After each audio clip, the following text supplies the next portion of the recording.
नमस्कार दोस्तों, आज के वीडियो में आप सभी का स्वागत है। आज जो हम टॉपिक डिस्कस करने वाले हैं उसका नाम है टर्नरी और increment and decrement. Ternary operator होता है, इंक्रीमेंट और डिक्रीमेंट भी एक ऑपरेटर होता है जो कि असाइनमेंट ऑपरेटर के अंदर आता है। अब हम इसको समझते हैं वन बाय वन कि ये कैसे काम करता है। जनरली ये मेनली फॉर लूप के अंदर आपने सबसे ज़्यादा देखा होगा। इसके अलावा जहाँ पे लॉजिक बिल्डिंग होता है वहाँ पे आप इसको देखने को मिलेगा। तो ये है क्या? देखिए, इंक्रीमेंट और डिक्रीमेंट जैसा इसका नाम है, इंक्रीमेंट का मतलब होता है वैल्यूज को इंक्रीज करना, और इंक्रीज हम कैसे कहते हैं? 1 से। सिमिलरली डिक्रीमेंट के लिए हम -1 कह देते हैं, और इसके जो साइन है वो ये है। इंक्रीमेंट के लिए हम डबल 1 एडिशन का साइन यूज करते हैं और डिक्रीमेंट के लिए डबल सब्सट्रैक्शन का साइन यूज करते हैं। अब ये कैसे यूज किए जाते हैं? जहां पे आपका काउंटर्स हो, लूप हो, मेनली फॉर लूप के अंदर हम इसको देखने को मिलेगा कि जहां पे ये सबसे ज्यादा यूज किया जाता है। तो इनके एग्जाम्पल अगर हम देखें, इसमें 2 टाइप के इंक्रीमेंट होते हैं या 2 ही टाइप के डिक्रीमेंट होंगे। इंक्रीमेंट का मतलब है इंक्रीज करना, वैल्यू को इंक्रीज करना बाय 1, और ये 2 टाइप के हैं। कौन से? एक प्री इंक्रीमेंट और एक पोस्ट इंक्रीमेंट, जैसे कि इनका साइन है। अब इसको हम डिफ्रेंशिएट करते हैं।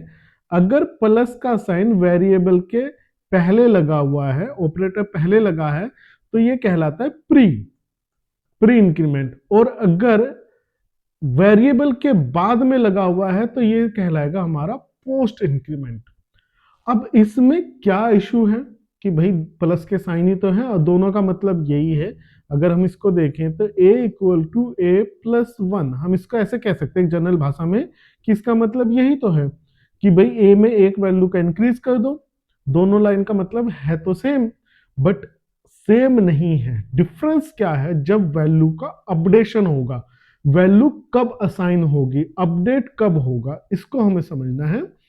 तो इसको एक एग्जांपल के थ्रू समझ लेते हैं। यहाँ पे अगर मेरा वेरिएबल a है और उसकी वैल्यू 5 है, तो अगर मैं प्री इंक्रीमेंट कर रहा हूं, दैट मीन्स कि a equals plus plus a।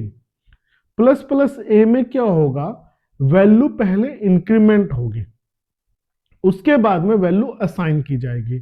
तो यहां पे क्या होगा? इसका मतलब है a equals to a plus 1, और ये इस लाइन में परफॉर्म हो जाएगा। तो a की वैल्यू अब क्या हो जाएगी? 6, और ये 6 होने के बाद में यहाँ पे वैल्यू असाइन होगी, जो प्रिंट होगा वो 6 आएगा।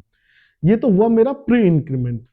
पोस्ट इंक्रीमेंट में क्या होगा कि पहले वैल्यू असाइन होगी। अगर इस तरह से लिखा हुआ है तो पहले वैल्यू असाइन होगी, इंक्रीमेंट बाद में होगा, या फिर हम कहेंगे इसको इंक्रीमेंट लेटरल होगा या बाद में होगा।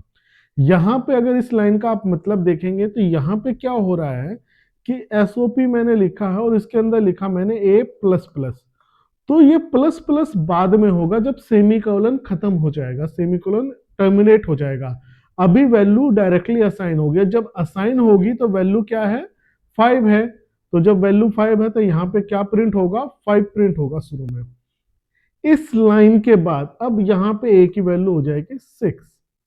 इस लाइन के बाद, इस लाइन का मतलब है इस टर्मिनेशन के बाद में वैल्यू इंक्रीमेंट होगी, तो ये हो गया पोस्ट इंक्रीमेंट। पोस्ट इंक्रीमेंट का मतलब पहले वैल्यू असाइन होगी, यहाँ पे हमने वैल्यू को असाइन कर दिया है, और इंक्रीमेंट पोस्ट में या लेटरल या बाद के लिए हमने रखा हुआ है।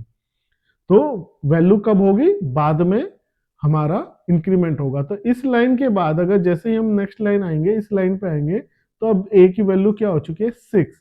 इस लाइन पे a की वैल्यू 5 थी, सेमी कोलन के बाद a की वैल्यू हो गई 6। अब अगर मैं a की वैल्यू को प्रिंट करूंगा तो आउटपुट क्या आएगा? 6 आएगा। Similarly pre decrement and pre increment की तरह ही होता है, ज्यादा फर्क नहीं है। सिर्फ और सिर्फ फर्क क्या है? वैल्यू डिक्रीज हो जाएगी। तो यहाँ पे साइन जब पहले लगा हुआ है तो b की वैल्यू मेरी मान लीजिए 5 है, तो इस लाइन में पहले b की वैल्यू हो जाएगी 4, और ये वैल्यू असाइन हो जाएगी SOP, that is system dot out dot println को। तो यहाँ पे आउटपुट क्या आएगा? 4 आ जाएगा। अब अगर पोस्ट डिक्रीमेंट की बात करें तो पहले वैल्यू असाइन होगी, जैसे ये साइन लगा होगा b माइनस माइनस, तो वैल्यू पहले असाइन होगी, असाइन होगा, और उसके बाद में हमारा ऑपरेटर वर्क करेगा। तो ऑपरेटर हमारा लेटरल में वर्क करेगा, या फिर इसका हम कहेंगे कि पोस्ट होगा, तो ये कहलाएगा पोस्ट डिक्रीमेंट। तो यहाँ पे वैल्यू क्या होगा, सबसे पहले यहाँ पे वैल्यू असाइन हो जाएगी, और असाइन क्या होगी 5। इस लाइन के बाद में सेमीकोलन के बाद में बी की वैल्यू हो जाएगी 4, और यहाँ पे जब हम प्रिंट करेंगे बी की वैल्यू को तो ये 4 प्रिंट होके आएगा। तो ये था pre increment and post increment, pre decrement, post decrement. अब बात करते हैं टर्नरी ऑपरेटर की। टर्नरी ऑपरेटर आपको बहुत कुछ लगेगा इफ एल्स की तरह।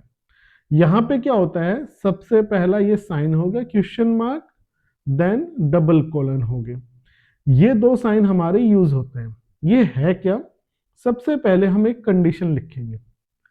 अगर कंडीशन मेरी ट्रू है तो वैल्यू 1 असाइन हो जाएगी, अगर कंडीशन फॉल्स है तो वैल्यू 2 असाइन हो जाएगी। इसको एक एग्जांपल के तौर पे समझते हैं, और इसका दूसरा नाम हमारा कंडीशनल ऑपरेटर भी कहलाता है।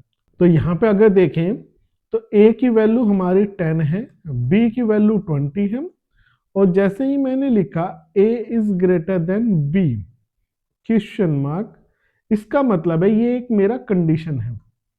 तो इस कंडीशन को हम चेक करेंगे, अब ये कंडीशन ट्रू है कि फॉल्स है। तो कंडीशन a की वैल्यू तो 10 है, b की वैल्यू 20 और a is greater than b, तो ये कंडीशन क्या हो गई, फॉल्स हो गई। तो फॉल्स होने पे ये जो डबल कोलन है इनमें से कौन सा स्टेटमेंट चलेगा, ये वाला चलेगा ट्रू के लिए और ये वाला चलेगा फॉल्स के लिए। तो अब यहाँ पे क्या हो जाएगा कि ये तो हो गया फॉल्स, तो फॉल्स होने पे b वैल्यू असाइन होगी, तो यहाँ पे इक्वल टू का साइन लगा हुआ है और लिखा हुआ है मैक्स। तो अब मैक्स की वैल्यू क्या हो गई b, और b की वैल्यू कितनी है 20, तो ये 20 वैल्यू असाइन हो जाएगी, और आउटपुट में जब हम मैक्स की वैल्यू को प्रिंट कराएंगे तो यहाँ पे 20 वैल्यू प्रिंट होके आ जाएगा। ये होता है हमारा टर्नरी ऑपरेटर, बहुत ही आसान है, जस्ट हमें स्टेटमेंट भी दे सकते हैं यहाँ पे, और हमने यहाँ पे वेरिएबल भी दे दिए, आप वैल्यू भी दे सकते हो, और आप कोई सिस्टम का प्रिंट आउट भी निकाल सकते हो, कुछ भी एक्टिविटीज कर सकते हो आप इसके अंदर। जस्ट हमें फॉलो करना है कि ये साइन हमारा लगा हो, इससे पहले जो भी होगा वो हमारा कंडीशन कहलाएगा, और कंडीशन ट्रू होने पे हमारा पहला स्टेटमेंट चलेगा, और कंडीशन फॉल्स होने पे दूसरा स्टेटमेंट चलेगा, और सेमीकोलन से हम इसको टर्मिनेट कर देंगे। अब बात करते हैं इनका रियल लाइफ एप्लीकेशन। सबसे पहला तो मैक्सिमम नंबर फाइंड आउट करने के लिए, मिनिमम नंबर फाइंड आउट करने के लिए यूज किया जाता है। ग्रेडिंग सिस्टम के अंदर इसका यूज किया जाता है। Then pass fail decision making के अंदर इसका यूज किया जाता है, और वन लाइन डिसीजन मेकिंग इसके लिए हमारा टर्नरी या फिर हमारा कंडीशनल ऑपरेटर जो कहलाता है वो यूज करते हैं हम। ठीक है, तो ये इसके रियल लाइफ एप्लीकेशन है हमारे increment, decrement and ternary operator के। अब बात करते हैं interview point of question. Interview point of questions का मतलब यह है कि इंटरव्यू में किस तरह के क्वेश्चन पूछे जाते हैं। तो जनरली ये क्वेश्चन आ जाता है। देन प्री क्या होता है, change before use and post change after use, ये एक क्वेश्चन पूछा जाता है। प्री इंक्रीमेंट, पोस्ट इंक्रीमेंट, या प्री डिक्रीमेंट या पोस्ट डिक्रीमेंट पूछा जाता है। And ternary replaces the simple if else loop, हमारा जिस तरह से इफ एल्स लूप चलता है सेम कंडीशनल या टर्मिने हमारा उसी को रिप्लेस करता है। तो ये कुछ क्वेश्चन हमारे इंटरव्यू पॉइंट ऑफ व्यू से पूछे जाते हैं, हमारे प्लेसमेंट में हो गया है या फिर आप किसी तरह का वाइबा दे रहे हैं तो उन जगहों पे ये क्वेश्चन पूछ ले जाते हैं आपसे। अब इसके बाद हमारा नेक्स्ट टॉपिक होगा taking user input using scanner. Scanner भी एक क्लास है जहां पे हम यूजर से इनपुट लेना चाहते हैं। यूजर जो हमारा कंसोल पे होगा, कंसोल पे अगर हम चाहते हैं कि कुछ यूजर से इनपुट ले तो इसके लिए हम यूज करेंगे स्कैनर क्लासेस का, और वो कैसे यूज करेंगे वो हम आगे समझने वाले हैं अपने वीडियो लेक्चर के अंदर। तो आई होप आप लोगों ने अच्छे से वीडियो को देख लिया होगा। अगर आपने चैनल को अभी तक सब्सक्राइब नहीं किया है तो चैनल को सब्सक्राइब जरूर कर लें ताकि आपको लेटेस्ट अपडेट मिलते रहें। और आज का वीडियो देखने के लिए बहुत बहुत धन्यवाद। Thank you.